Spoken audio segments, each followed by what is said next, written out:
Hello, everyone. Welcome to this now September edition of Just Move In's residential expert discussion with JMI Ambassador Mark Hayward. How are you doing, Mark? Not too bad. Enjoyed the summer and just hoping we have a warm winter.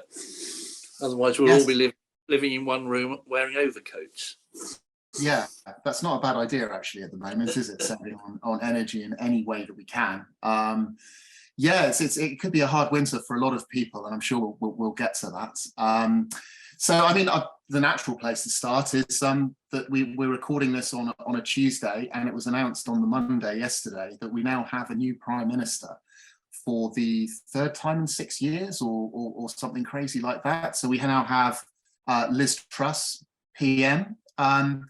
What would you like to see from her in the coming years? What do you think's in her in tray for the property sector in particular?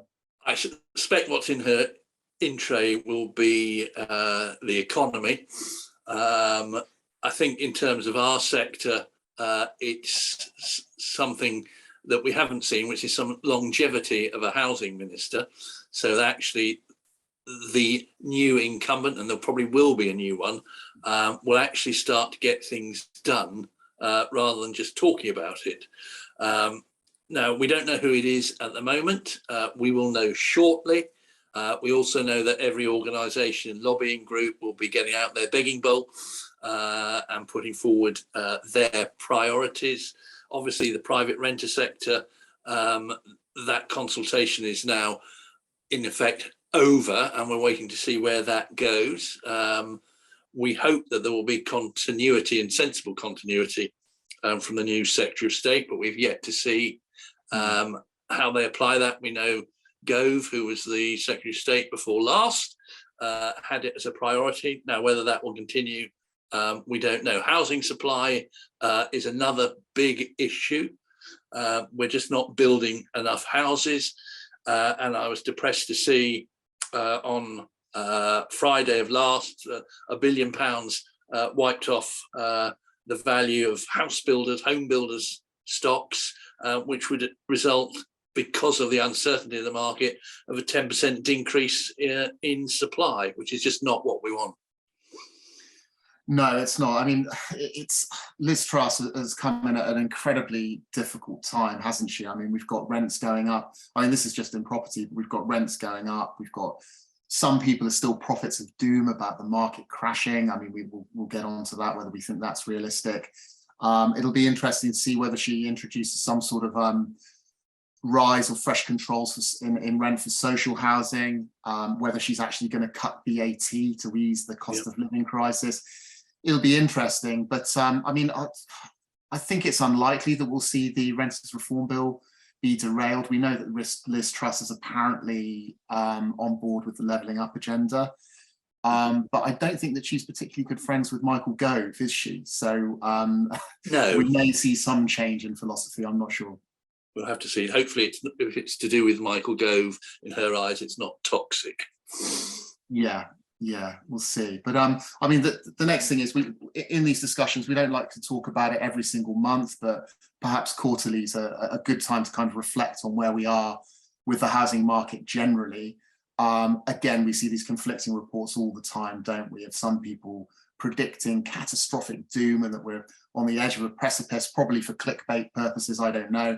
And then we see other reports where the news is slightly better and that we might see a cooling. And then prices recovering again, perhaps 12 months later. I mean, what are your personal thoughts on this at the moment, Mark? Where do you stand? Well, fortunately, I don't read the Daily Mail, so we're not in that boom or bust, which is the only two words that they know regarding property. I think last time we spoke, we talked about cooling. I think that's continuing. Supply is starting to increase as properties remain on the market. Probably some of them at inflated figures.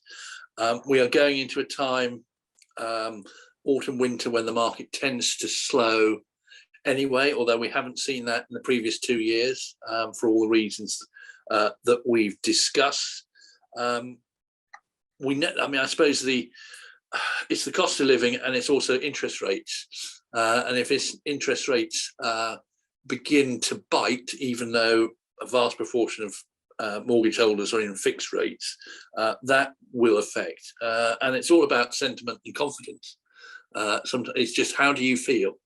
Are you confident the house you're going to buy is going to be worth the same or more tomorrow? Because if you think it's going to be worth less, you won't buy it.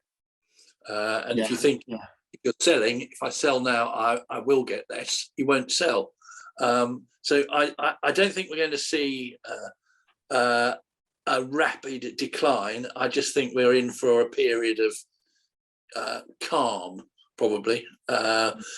And you have when you hear the commentators, they're all some of them they're working on figures that are historic. When they say August was the best month for 13 months, that's deals that were done 3, 4, 5 months ago coming through, because they're based on completions. They're not based on sales agreed. And I think we will know probably where we are at the end of October, beginning of November, because we should have that in September and October. I want to get on, I want to move this year. Well, unless you put your house on the market now, today, you're unlikely to move this year because of the whole logjam in the legal and mortgage system. So we will be able to see on the rental side, we're still hearing of vast numbers of people pursuing every property that comes on. It's let within minutes, they're going to best bids, that's still happening. Whether those people, because of the costs associated with living, will start to think twice about the rental that they pay, and particularly we might talk about working from home. That's will become marginal. So will that exodus, more expensive too with energy? more expensive too. Will people be looking for all-inclusive? Well, we know they are all-inclusive rents, so that shields them from the energy costs going up.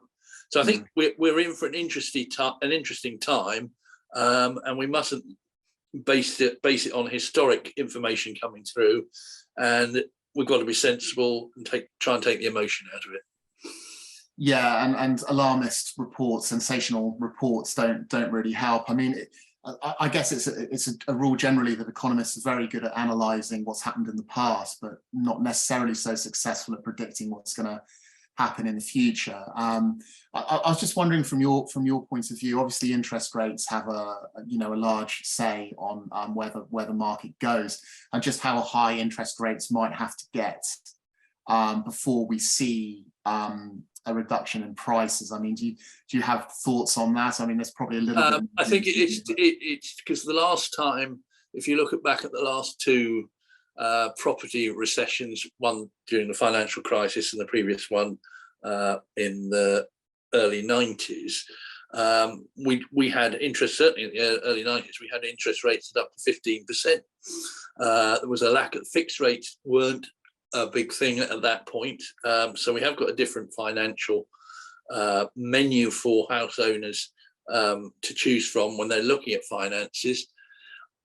I think if they're not on a fixed rate, every month or every time the interest rate goes up, they get a letter saying your payments have gone up. Now that will start to put pressure on family expenses. And once it starts to put pressure on that, I think people will think twice. We know also that the cost of moving in terms of stamp duty is still very high. I doubt whether the new Prime Minister will do anything about that, because she's going to need every penny she can find if she's going to sort out some of the other very big issues. So I think it's slightly wait and see on property. It's not a panic, as you say, it's not panic, don't panic. But we may be in for a quieter time. But we don't know. I mean, we thought when the pandemic struck, the market would fall apart. It didn't. So your message is very much, don't panic, Mr. Mannering. It's going to be all. Yeah, I think sit on your hands, but just be realistic and be careful. Yeah. Okay. Good. Yeah. Good advice. Good advice. We can all get on board with that. I mean, obviously, we can't get through this discussion without talking about the energy crisis in particular. I mean, but the cap's risen now, hasn't it, to over £3,500, or will be next month, which is a rise of 80%. And then they're talking about that doubling again by the time we get to April next year. I mean, this is just going to make energy, incredibly expensive for everybody in the country and cause a lot of problems. I'm just wondering whether you think that this will have, what impact this might have on the property sector.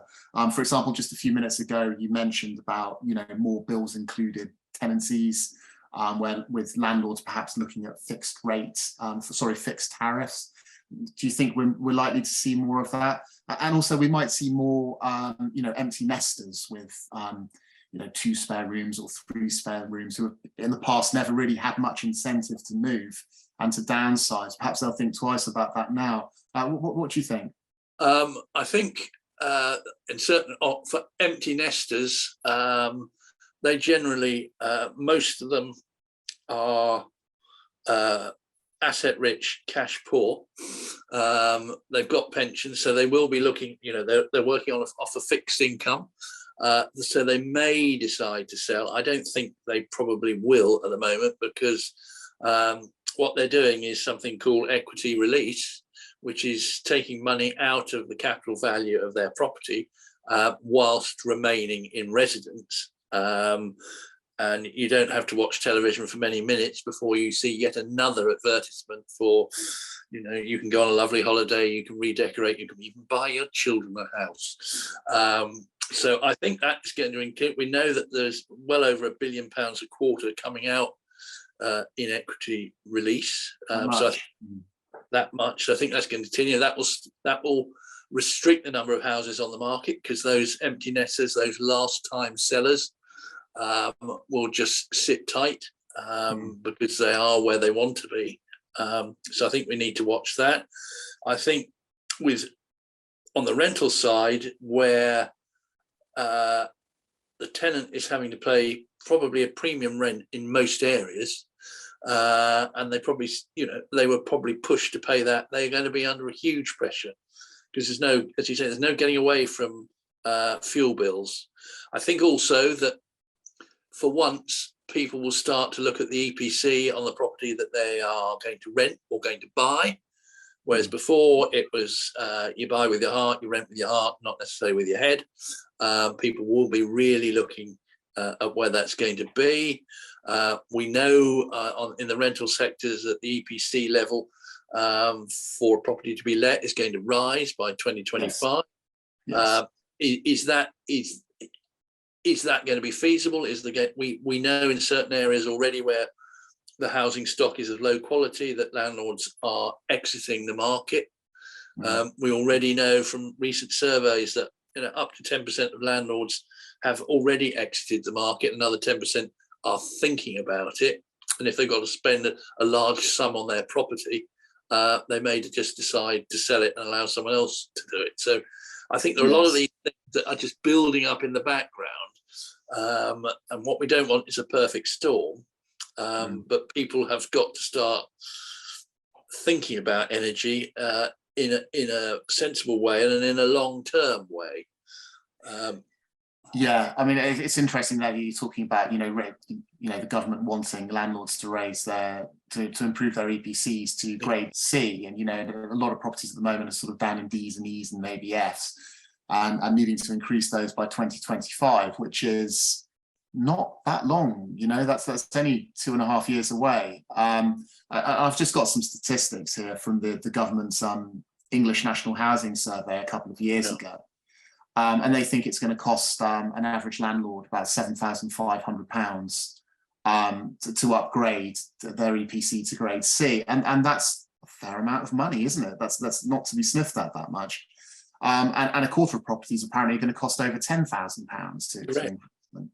And this is, again, making life very difficult for landlords. Yeah, because there's no guarantee they'll get any more rent. Because as we said, people at the moment aren't really worried, or haven't been up until now really worried about the energy costs.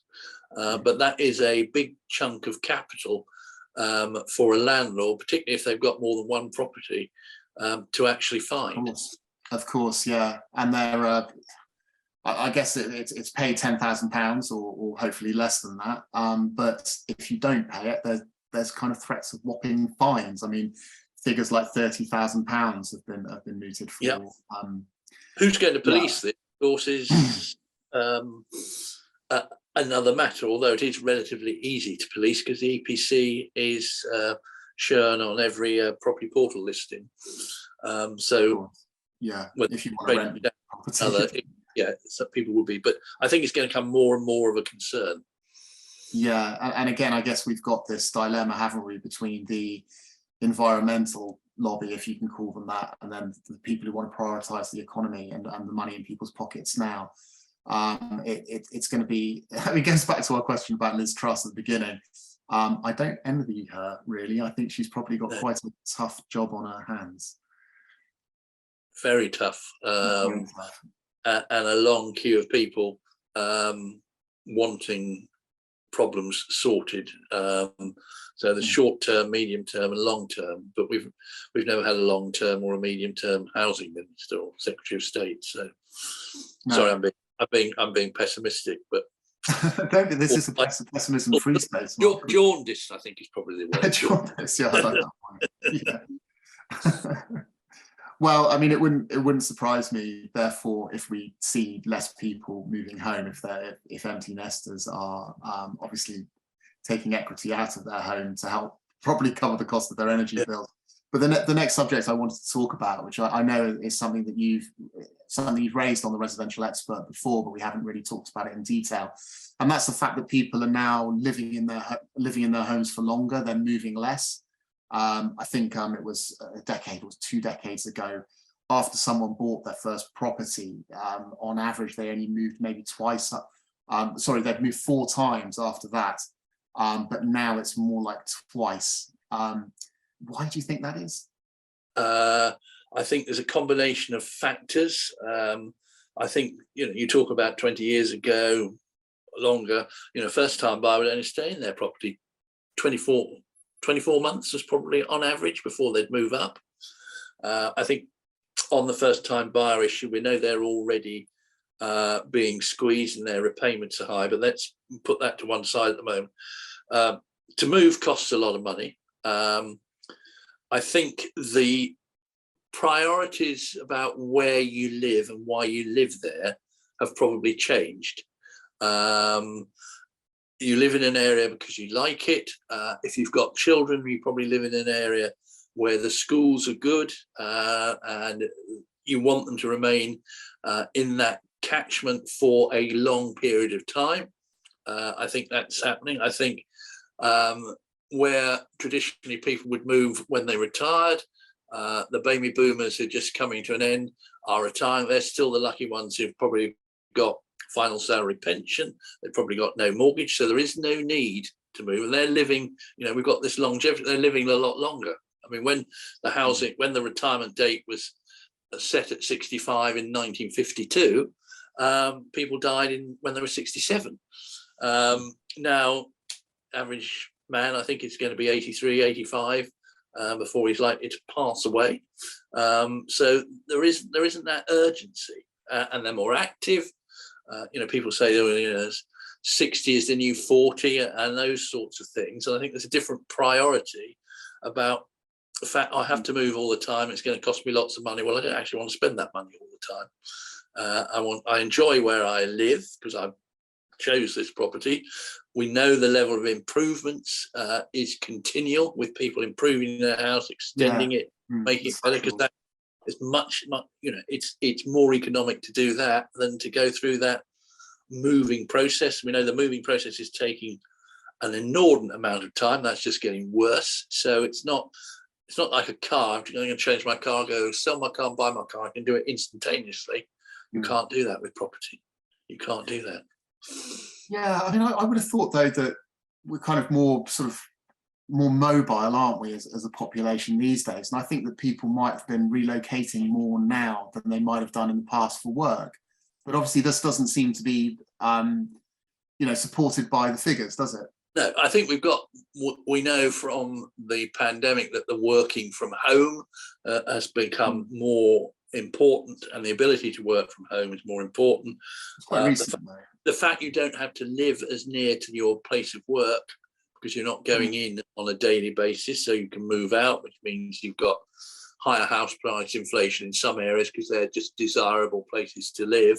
not because they're near to London or Birmingham or wherever. And I think that's, we will see, as with the increase of energy bills, whether working from home actually is viable. Yeah, I read one review in I think it was the New Statesman. I'm not sure where I saw it, but they think that the cost of working from home might rise to about £30 a day or something, which seems a little bit over the top to me. Well, I think it depends what you have your heating on and how many rooms you heat. But you're going to have to heat a house for a lot longer and pay for it than you did before. But whether or not the psyche of the average employee is, I'm only going to go into the office for 3 days a week, 2 days a week, 3 days a month, is going to change. Who's going to exercise the little puppy that's now a big dog that they bought when the pandemic struck? I think people's philosophy and viewpoint has changed. Whether it will change back, we don't know. Yeah, I mean, as Just Move In, we'd rather people moved house more often, but maybe we'll have to temper our expectations a little bit. Because the average on the rental side, people are spending longer and longer as tenants in one particular property. They'll be there for 19 months now, 4 years, 5 years. Is not unusual. So that churn's not happening. But we're not going to see. We're not going to see mass repossessions. We're not going to see a catastrophic decline. I think there's just going to be a change in attitude. Yeah, and I think when people see that the outlook for the housing market perhaps isn't as bad as some forecasts they might have read, then things will pick up again. As you say, the sentiment will change. Yeah, absolutely. Yeah.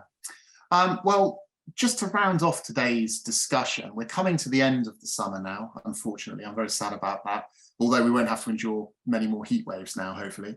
I just wanted to talk quickly about this phenomenon of people buying second homes in tourist destinations, and what this might be doing to local communities and the impact on the housing centre. Sorry, the housing market and sector in general. Yeah, have you read these reports about? I've read these reports. The fact that the television programme Doc Martin is in its last series, they're all focusing on where it is filming and what it's done to inflate house prices, and the locals are being priced out. I know that I'm talking to MPs in the West Country over a year ago. There was huge concern then that the private rented stock was being radically reduced down to short-term lets, Airbnb, so that the locals who worked locally, lived locally, were unable to live locally or find properties. We know that the house price inflation has been dramatic, and if you look at house price inflation over the last 2 years, you'll find the West Country, I think, is probably, if not the highest, one of the highest, but it hasn't seen that increase in wages. So you've seen no great wage inflation, and sometimes those areas tend to pay less anyway. I think, we know places like St Ives, any new build home can't be occupied by someone who's using it as a second home. And that's backfired, I think. It backfired. So I think it is having a negative effect for those who have historically lived in those areas. I mean, a lot of things that are going on in the sector kind of feed into this problem, don't they? It's like the short-term let. If you're an investor now and you're buying use St Ives as an example, if you're buying a rental property there, it makes more sense to rent it out as an Airbnb than go to a long-term tenancy, or many people might come to that conclusion. No, it's just something that kind of that's piqued my interest in the news, really. I mean, in Cornwall, the average salary is just over £31,000, and the average house price is about £430,000. So it's because I think historic Cornwall is one of the poorest counties out of any of them, because all you see of Cornwall is the coastal properties. What you don't see is inland. And of course, at this time of year anyway, people have had their holidays, so they start talking about, I'd love to buy a house or if you just, you know, people are always looking at estate agency windows down there. Oh, how much would it cost to down there? What they haven't done is visited it in the winter. But you know, going back to the point, the psyche of the landlord is actually, I can do better to let it for a shorter period of time than if I'd done it on a normal short hold tenancy. There's probably less wear and tear. There's greater cleaning. You know, the property is cleaned every time somebody moves out after 3 days. So we'll have to see. We'll have to see. Yeah, it's just changing these towns dramatically. I mean, it's good in a way that they bring in, you know, short-term lets and second buyers. Second homeowners. They come in, and it does increase money in tourism. But the flip side is that, you know, I don't know if to call them ghost towns in winter is going a little bit far, but you can see it's perhaps trending in that direction. I mean, I'm just wondering whether there's anything the government could do or should do to improve the situation. I mean, obviously at the moment we've got a 3% surcharge for second homes with stamp duty. Yeah. It'll be interesting to see if Liz Truss, finishing this discussion by going back to Liz Truss again, but whether there's anything that she'd like to do there. I fear it will not be as high on the agenda as some people would like. Right. Yeah. And whether you can do anything nationally, you know, we've talked about certain areas that have brought in some regulations with their local council, or county council has done that. Whether if you penalise second homeowners, you're going to penalise landlords even more. Is a debate, because, you know, landlords have been getting the rough end of the stick in terms of onerous taxation and onerous regulation. So whether that will have an effect, we'll have to wait and see. Yeah, whether you declare at the beginning whether it's going to be a buy to let or not, and then the stamp duty is I don't think that's going to be possible to implement, is it? Something like that, where you have to declare what you're going to use the property for before you buy it, whether it's going to be for your occupancy or whether it changed. I was going to live in it, but now I can't sell my first home, so I'm having to let it on a short-term basis. Sorry, I'm being cynical now. I've been cynical. Jaundiced again. Once again, it's complicated, isn't it? That's the thing. We're talking about complex things. But anyway, we'll leave the discussion for now. Leave it there, and we shall reconvene in a month's time. Lovely, James. Thanks, Mark. Thanks for your time. Thanks, everyone, for watching. Bye.